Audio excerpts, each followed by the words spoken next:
அனைவருக்கும் வணக்கம். இந்த வீடியோல மொழிகள் போர்ட்டலை இன்ட்ரடியூஸ் பண்ண போற அடாப்டிவ் லேர்னிங் மாடியூல்ஸ் பத்தி தெரிஞ்சுக்க போறோம்.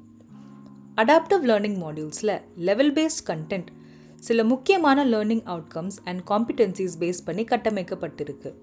அதாவது basic vocabulary of isolated words and phrases, simple social interactions and expressions போன்ற இண்டிகேட்டர்ஸ் ஸ்டூடெண்ட்ஸோட லிசனிங், ஸ்பீக்கிங் அண்ட் ரீடிங் ஸ்கில்ஸை டெவலப் பண்ணும். இந்த அடாப்டிவ் லேர்னிங் மாடியூல்ஸ் மொழிகள் போர்ட்டலில் மை லேர்னிங் ஜேர்னியில் இன்ட்ரடியூஸ் பண்ணப்பட்டிருக்கு. இது ஸ்டூடெண்ட்ஸ்க்கு ஒரு கஸ்டமைஸ் லேர்னிங் ஜேர்னி கொடுக்கறதுனால ஒவ்வொரு ஸ்டூடெண்ட்டுக்கும் ஒரு சிஸ்டம் என்கிற அடிப்படையில் அவங்களோட லேர்னிங் ஜேர்னியை தொடருவாங்க. அதனால் டீச்சர்ஸ் ஒவ்வொரு ஸ்டூடெண்ட்டுக்கும் ஒரு சிஸ்டம் அலாட் பண்ணி இருக்கிறத உறுதி செய்து கொள்ளவும். இப்போது mozhigal.tnschools.gov.in என்ற இணையத்தில் போகலாம். ஸ்டூடெண்ட்ஸோட EMIS ID and password enter செய்து லாகின் பண்ணலாம். இங்கே மை லேர்னிங் ஜேர்னியை ஸ்பீக் வித் மீ கீழே கண்டுபிடிக்கலாம்.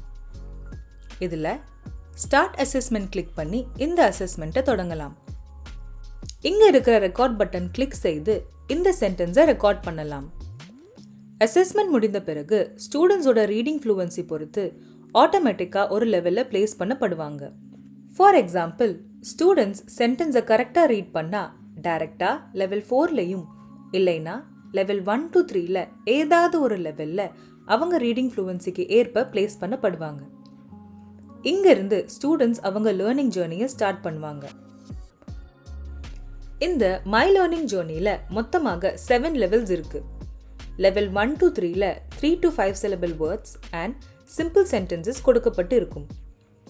லிசன் அண்ட் ஸ்பீக் ஃபீச்சர் மூலமாக இந்த 3 லெவல் செயல்படும். அடுத்து லெவல் 4 to 7ல இருக்கிற புது ஃபீச்சர்ஸ் பற்றி பார்க்கலாம். முதலாவதாக form a sentence using the words and speak. For example, இங்கே சில வேர்ட்ஸ் ஜம்பிள்ட் ஆர்டரில் இருக்கு. இந்த சென்டென்ஸை நம்ம கெஸ் பண்ணியும் ஃபார்ம் பண்ணலாம். ஒருவேளை சென்டென்ஸ் ஃபார்ம் பண்ண கடினமாக இருந்தால் இந்த லிசன் ஐகானில் கரெக்டான சென்டென்ஸை கேட்டு இந்த வேர்ட்ஸை அரேஞ்ச் பண்ணலாம். இப்போ இந்த sentence the boy is saying thank you to his ஃப்ரெண்டுன்னு இருக்கு. ஒருவேளை தவறாக அரேஞ்ச் பண்ணிட்டா இந்த மாதிரி இண்டிகேட் ஆகும். அப்போ நம்ம வேர்ட்ஸை அன்செலக்ட் பண்ணி ரீஅரேஞ்ச் பண்ணலாம். கரெக்டான சென்டென்ஸ் ஃபார்ம் ஆன பிறகு இந்த ரெக்கார்ட் ஐகான் அப்பியர் ஆகும். அதே சென்டென்ஸை ரெக்கார்ட் பண்ணி அடுத்த செஷனுக்கு மூவ் ஆகலாம். இரண்டாவதாக fill in the blanks with pictures. For example, இங்கே ஒரு picture and fill in the blank கொடுக்கப்பட்டு இருக்கு. பிக்சர் கிளிக் பண்ணுறப்போ அந்த பிக்சர் எக்ஸ்பேண்ட் ஆகும். இதில் நம்ம ஒரு கார்பெண்டரை பார்க்க முடியுது. கொஸ்டினில் his father is a கேட்டு 3 ஆப்ஷன்ஸ் கொடுத்துருக்காங்க. நம்ம கரெக்டான ஆப்ஷன் செலக்ட் பண்ணால் இந்த ரெக்கார்ட் ஐகான் அப்பியர் ஆகும். அதே சென்டென்ஸை ரெக்கார்ட் ஐகான் கிளிக் பண்ணி ரெக்கார்ட் செய்து அடுத்த செஷனை கண்டினியூ பண்ணலாம். இறுதியாக look at the picture and record the correct answer. For example, இங்கே நமக்கு ஒரு picture with question and choices கொடுத்துருக்காங்க. பிக்சரை நம்ம கிளிக் பண்ணி பார்க்கலாம்.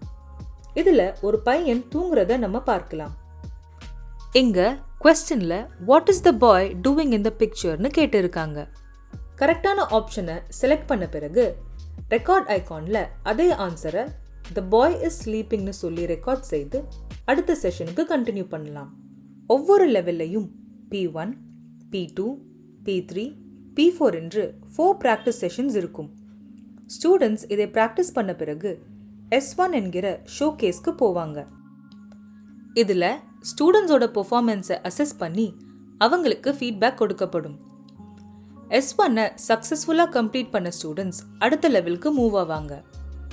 ஒருவேளை S1ல ஸ்டூடெண்ட்ஸ் கரெக்டாக பெர்ஃபார்ம் பண்ணலைன்னா அவங்களுக்கு ஃபீட்பேக்கில் எந்த வேர்ட்ஸ்லாம் அவங்க சரியாக ரீட் பண்ணலைன்னு இண்டிகேட் பண்ணி அவங்க P5க்கு மூவ் ஆவாங்க.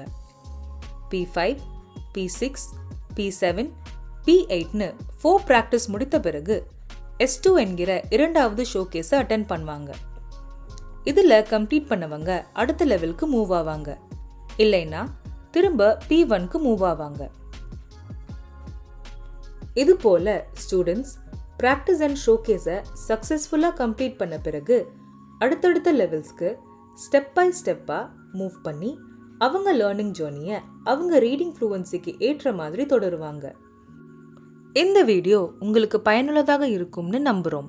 நன்றி.